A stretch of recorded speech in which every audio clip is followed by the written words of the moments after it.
Siyabingelela nakuza kwethu abakhona ungqongqoshe wezamaphoyisa ubaba ucele ungqongqoshe wakwa sports no arts and culture ubaba uzizikodwa sibingelele nakubaba uduma ophathiswe umnyango wezomnotho kanye nezokuvakasha ophinde abosihlalo wenhlangano ebusayo sibingelele ubaba uzungula ukhansela unyawose ongisomlomo walapha eThekwini kumasipala unobhala ubaba unciki ongomunye obe umdidiyeli walomhlelo lanamhlanje siyafisa ukubingelela zonke imembers eParlamente kazwelonke iParlamente lesifundazwe amakhansela sibingelele amakhosi asendlunkulu akhona phakathi kwethu izinduna zamakhosi sibingelela abafundisi abangaphakathi nangaphandle abashumayeli ondlunkulu abakhona amakhosazana ingudlungudlu inhlalisuthi sibingelela wonke amanazaretha angcwele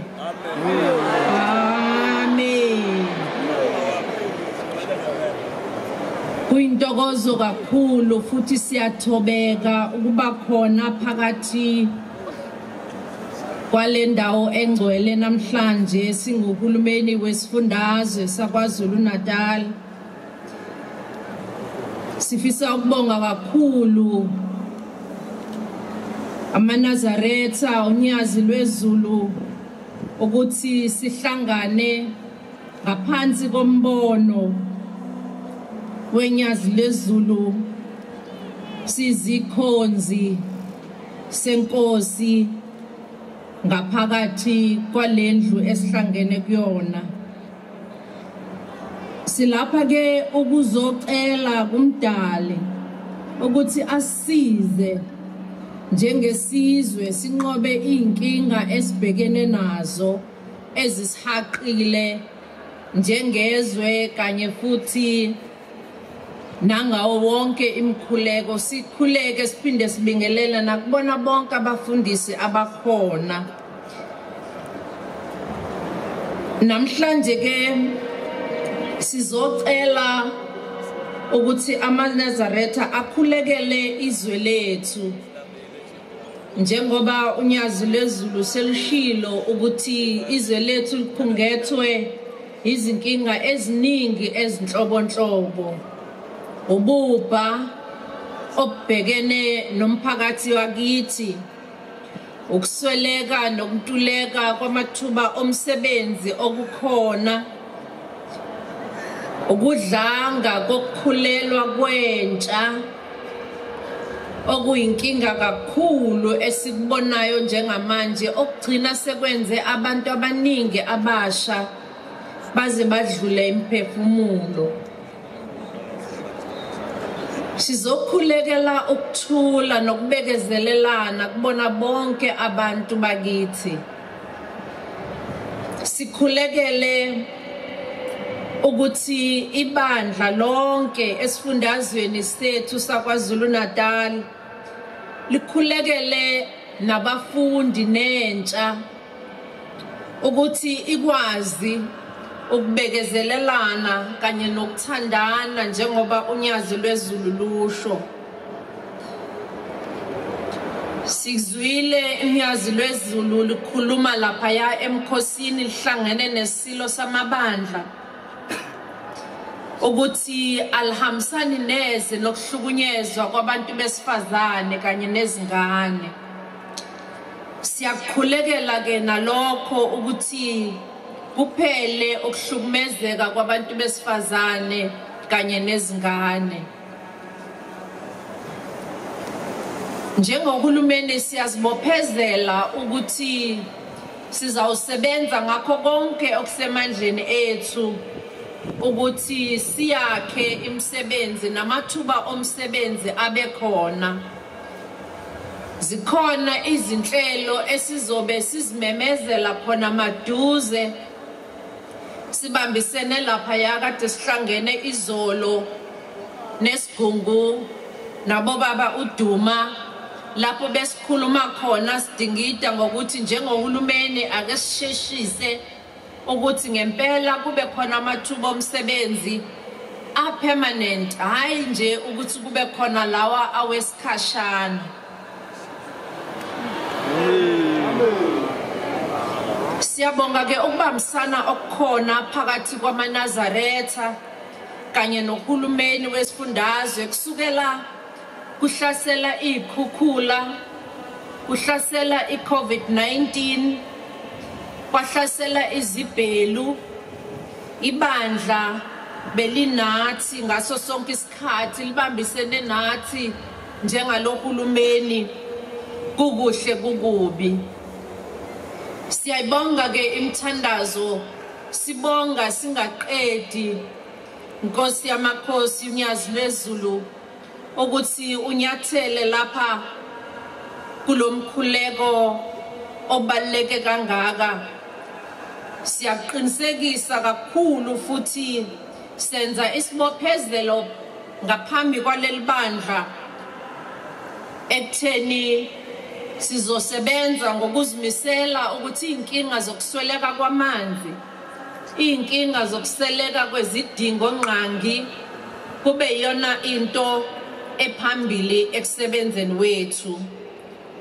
Sicela sikhulekele nomongameli wethu emsebenzini abhekene nawo wokuhola leli lizwe laseNingizimu Afrika ukuthi likubone ukukhanya ekugcineni. Siyafisa ukubonga ithuba esilitholayo. Nkosi enkulu nyazi lwezulu, sithi sengathi ungabusiseka kakhulu nebandla lonke. Siyabonga. Amen.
Nkosi yamakhosi uba khona phambi kobuso bakho lapha enkundleni yezemidlalo okuthiwa iMoses Mabhida.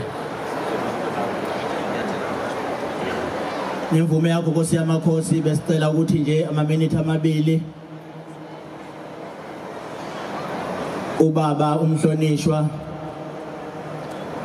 MEC for Economic Development, Tourism and Environmental Affairs, umhlonishwa uSiboniso Duma uba emukele umkhandlu wonke wasezulwini okhona lapha kanye nomkhandlu kahulumeni.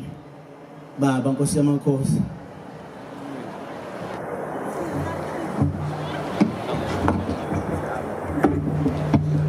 Ngibonge ithuba mphathihlelo ngokusinikeza ithuba sikhuleke sibonge enkosini yesabatha unyazi lwezulu. Sibingelele undunankulu esekhulumile, sibingelele ongqongqoshe kuleli thuba.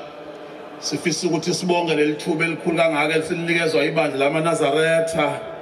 Namhlanje ake sifisa ukuqhakambisa into ezimbili ukuthi umqali wendlela, umqali webandla lenkathi lakhiwa ibandla ngo-1910 uthe ekuphela iminyaka emibili kwakhiwa ukhongolose ngo-1912 wasezobikelwa inkosi ebikelwa uDube esekhethiwe kwaqala ubudlelwano babanjalo. So sithe nathi ke indlu yakhiwa siyabonga ukuthi ibingxenye yale mashi. Sifisa ukubonga kakhulu ungqongqoshe uNdosi ngokuthi uzozibambela ethunywe umongameli wazohlala ukuthi umcimbi wanamhlanje uhambe kahle, wazokwenza sure ukuthi isimo sihambe kahle. Kwase kuba khona nongqongqoshe obhekene nobuciko lokudlala eSouth Africa bazokwenza sure ukuthi sihambe kahle. Sifisa ukuthi kulesithathu esithola sibingelele nabafundisi bebonke sisho nje ukuthi mukhulu kakhulu umsebenzi odlalwa ibandla lamaNazaretha. Siqela ukuthi ke ungqongqoshe uzizi kodwa uDlamini noNdunankulu nje uma endaweni yaseNanda bengenza nje istage esikhulu ukuhlonipha umqali wendlela.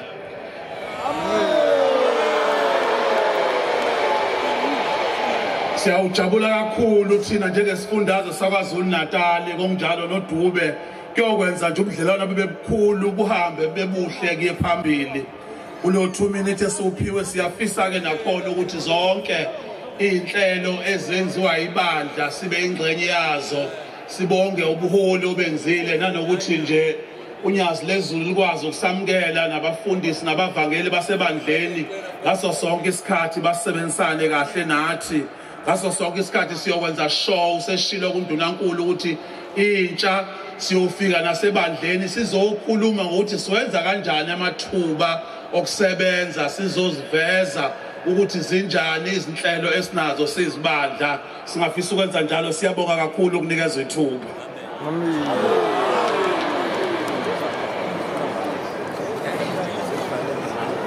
Siyabonga kakhulu kumhlonishwa ubaba uDuma.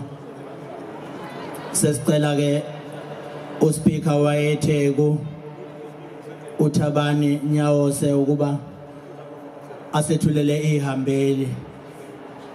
Amen.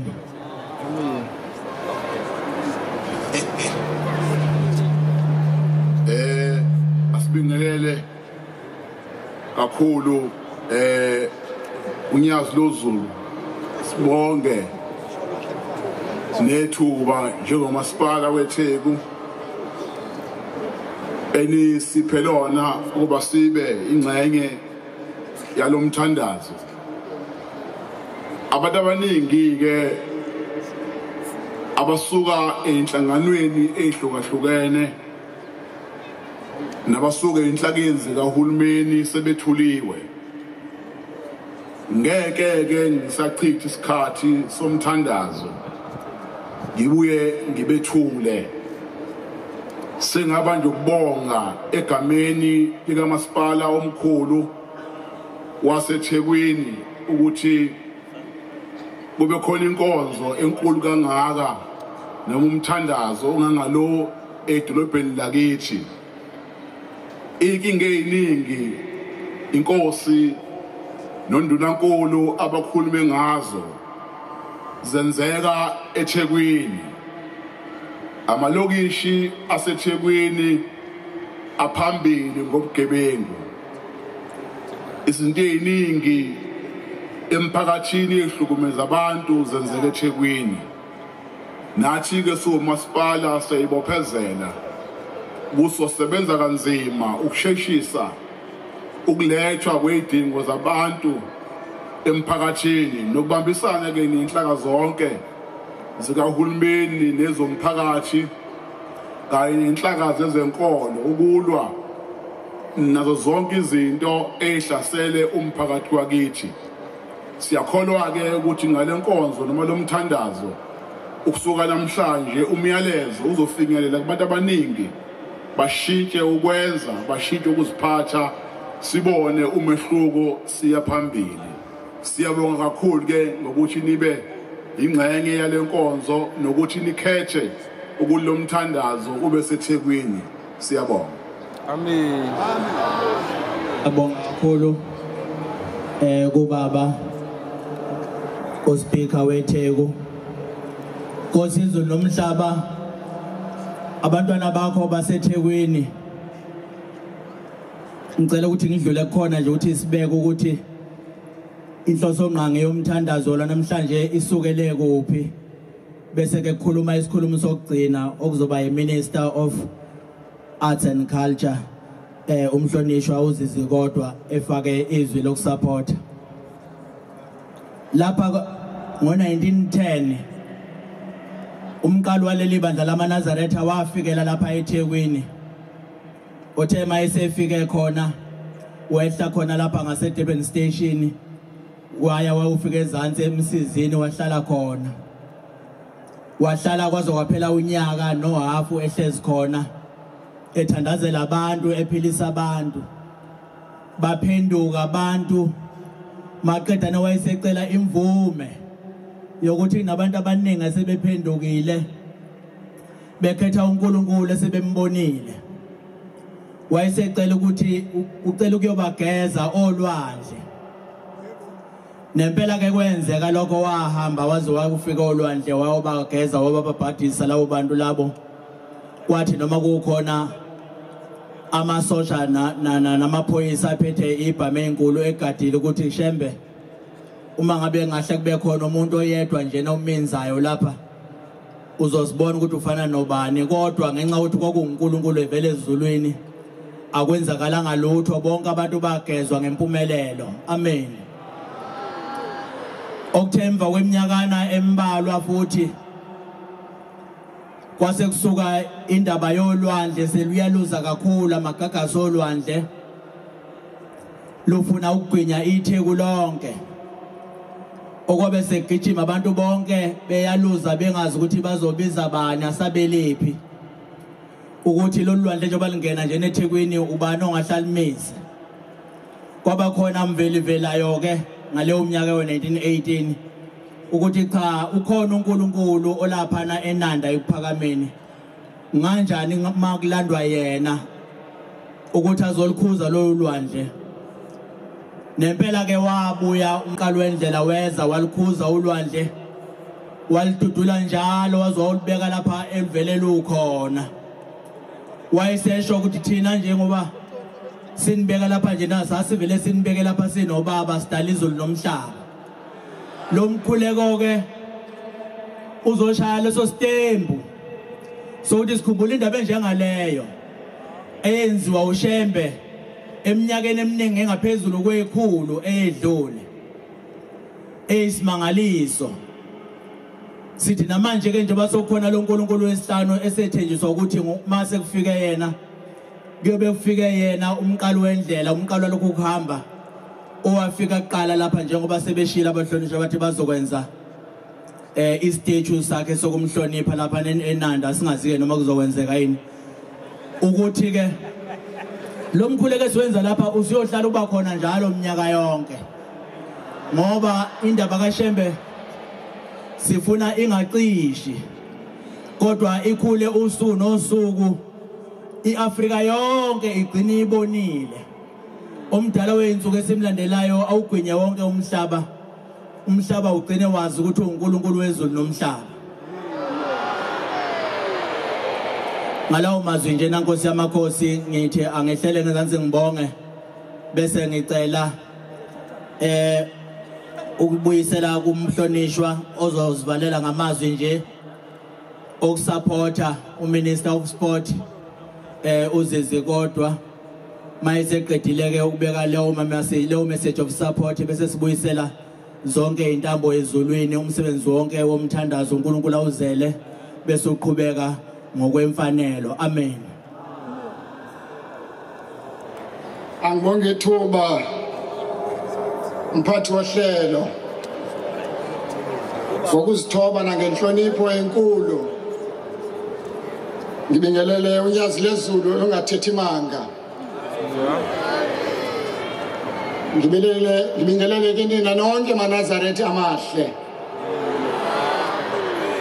ngibingelele ubuholi obuqhamuka kumaqembu ahlukile ezepolitiki ngibingelele ubuholi obukhona besifundazwe obuholwa ngumama undunankulu nobuholi bamasonto ahlukene akhona phakathi kwethu ngibingelele uzakwethu lapha kwicabinet ungqongqoshe wezamaphoyisa ubheko kwakhe Hamilton Cele